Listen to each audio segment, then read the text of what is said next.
Greetings everyone, welcome to Chess Advanced, and this game is from the Sinquefield Cup. With the black pieces, we have the current reigning world champion, we have Gukesh, and with the white pieces, we have Wesley So.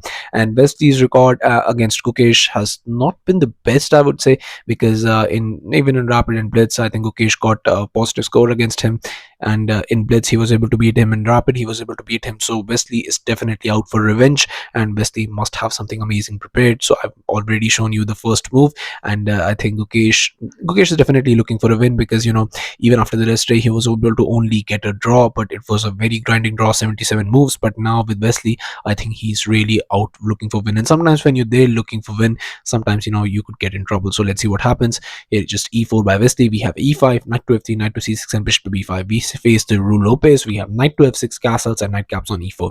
Going for the Berlin, and we have rook to e1, knight to d6, and knight captures bishop to e7 now. And you could trade right away and go into a very annoying endgame, but instead here just bishop back to f1, keeping all the pieces intact, trying to just push that, get there, and most likely just trying to not go for a draw right away from the opening.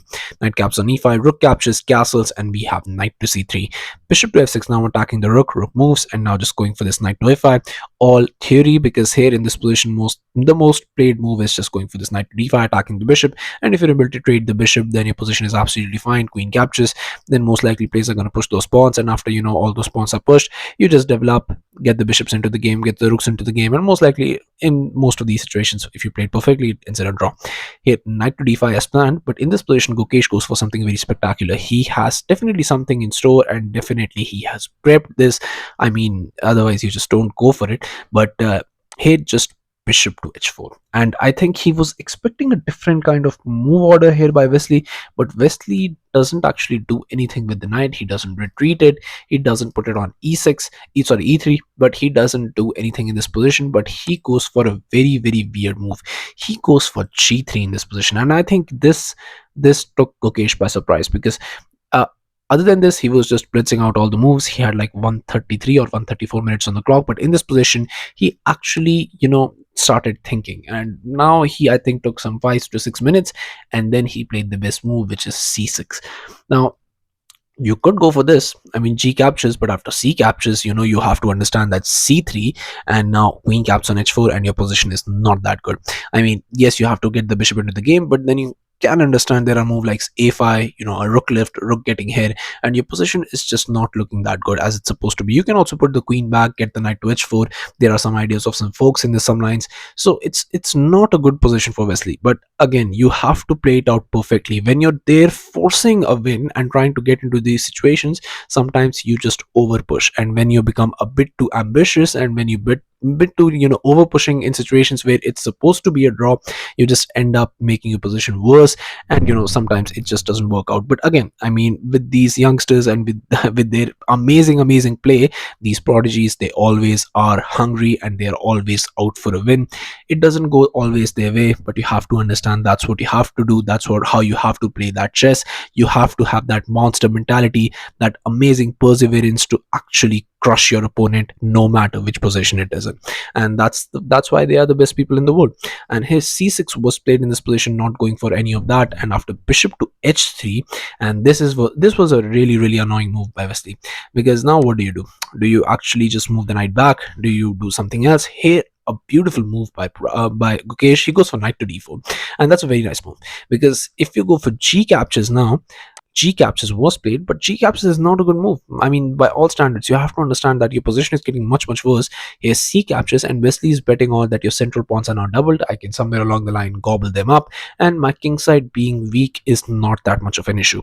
Well, let's see if it becomes an issue or not. Here's C3 attacking the knight, but just queen caps on h4, and now your bishop is under attack. You're going to have to move it. You cannot just capture here, otherwise your position becomes absolutely crushable.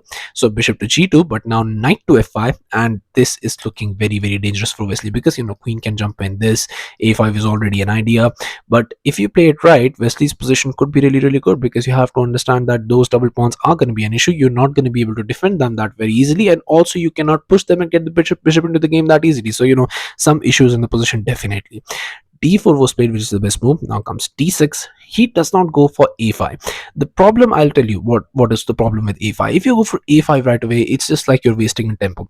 Why am I saying this? Because now you get this queen to d3 attacking the bishop, and now either you push d6. Well, if you push d6, the rook cannot get into the game and you cannot start an attack. So let's say you play queen to f6 now, but after bishop caps on d5, now you play knight to h4, trying to go for some forks in the position later. But now rook to h3 is very much a possibility, but the queen is blocking it. And also the issue with this position is there is no mate in the position because there are no checks in the position. How do you give any check in this position, or how do you try to go over? Because bishop is controlling this, queen is controlling this. Any checks will be met by trading the queen, or capturing of your queen, which will be eventually losing. There are no squares for the queen, and that's an issue. So defending, absolutely Wesley is doing it right. So that's the reason why you couldn't go for a5. I think a5 Gukesh definitely would have considered, but it just doesn't work out. But here in this position after d4, we have d6 by Gukesh, and it's not a bad move, but you're just giving away a pawn. And Wesley says, well, thank you very much, thank you for the pawn, I'm taking it.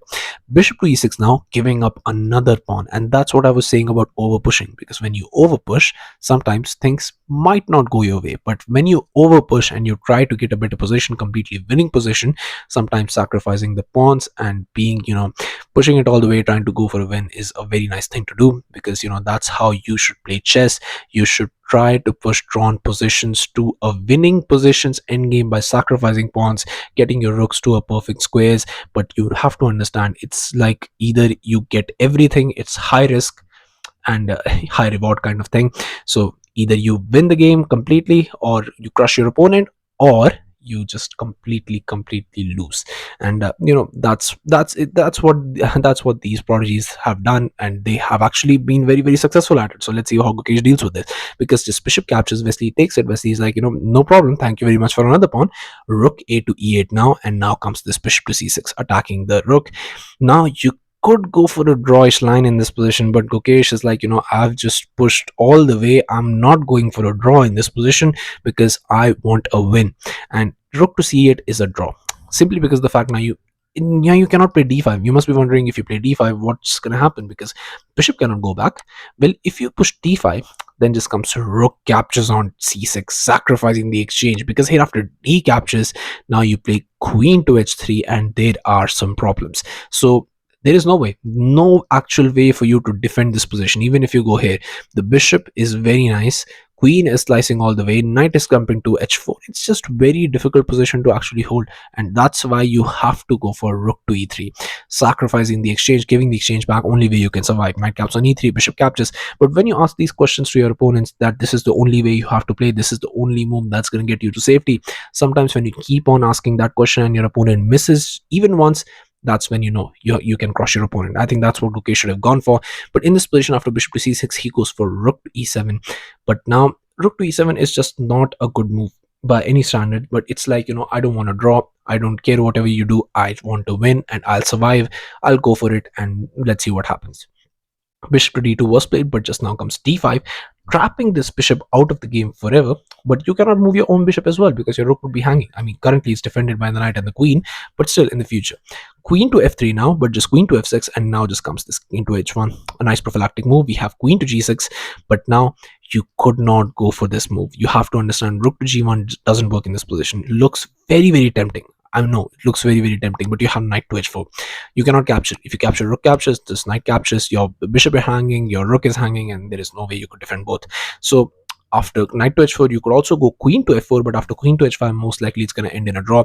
And the position is just so beautiful. Sometimes it's just so amazing, because here after rook to e5, bishop to c8 was played, but now comes bishop captures, and now after rook captures, d captures. And the best move in this position is knight to h4. That's so beautiful, because here after queen to f4, going by the same idea, you play bishop to e6. You cannot capture. If you capture, you're just getting mated. And now if you play bishop to e4, now attacking the queen, now again bishop to f5, you cannot capture, you're just getting mated. And the funny part about this, rook to g1 does not work in this position. If you play rook to g1, you're just completely lost. Don't even think about it. Bishop is hanging. I know many of you missed that. So if you go for this, then it's just mate. Whatever you do, you have to sacrifice the queen, and it's just completely over. But here after queen to f4, bishop to e4. After bishop to f5, you're most likely going to play bishop to d5, and yeah, it's just the way it is. You cannot even go here bishop to f3, because here after knight captures and let me just show you, bishop captures, knight captures, queen captures, this is coming, so you're going to be losing a complete queen. So it's just not the way to play chess, and I think obviously not going to go for this. But here after d captures, we have rook to d8, and now it's a lot difficult, because now you have just given up 2 pawns, not two, just 3 pawns. You're down 3 pawns and your attack is not happening. In this position, I mean, this was not the way to go. Knight to h4 was the idea, but rook to d8, and now you have to defend the entire game. Rook to g1 was played now, that works now, but knight to h4 was still tried, hoping to get something, and this is the best move in this position. You cannot do anything. Queen to f4 was played, but after this rook captures on d5, he sacrifices the queen so that maybe he could get some counterplay. But if it was not for this bishop, it would actually be fine. Rook captures on g6, knight captures, 3 pieces against a queen. Maybe you can conjure something, but you have an extra piece, and that's the annoying part. Queen to e3 now, but just h5, c4. We have rook to d8 now, just f3, h4. But it's just very difficult position to play. I mean, it's just, you try to find the best moves. You even go for a very nice prep. You almost play out to perfection, and you sacrifice 2 pawns for the win.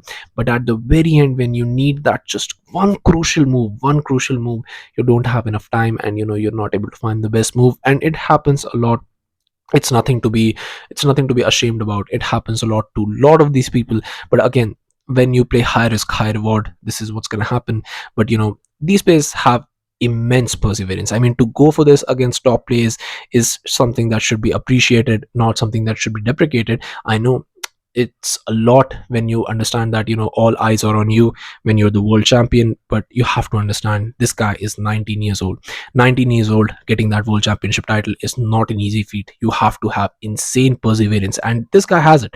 He has insane perseverance. He's been playing spectacular chess. The way he played in the Olympiad, even in the Norway chess, even in the candidates, even here against Dingleren, it was absolutely spectacular. But sometimes, not always you're gonna get that win.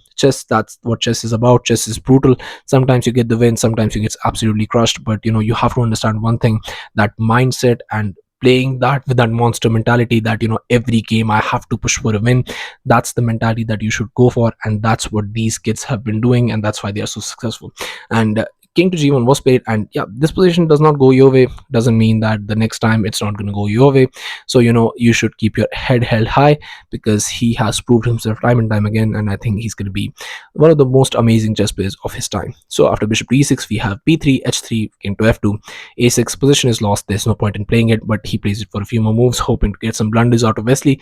But after king to e2, we have bishop to c8, bishop to b4, and now f6, g captures, bishop to a5. And it was on this move, on just move 39, that Gukesh resigned the game, and yeah, obviously got the spectacular victory. And yeah, it was not the way he thought that this match would go, definitely. But yeah, he played it out very, very well. If he had found this in this position somewhere, yeah, in this position he had found this knight to h4, I think he would be able to get a very fine draw, or maybe get an endgame which he would be able to hold. But yeah, sometimes it's just not the move, that these moves, you just cannot find them on time. He played very amazingly, tried something new, it didn't work out. Well, it will work out again, it will work out the next time, so there's no issues. And that's what chess is all about. So yeah, thank you all for watching. I'll be coming back with games like these, so stay tuned to the channel, stay updated, and yeah, I'll be seeing you guys very, very soon. Thank you very much for watching.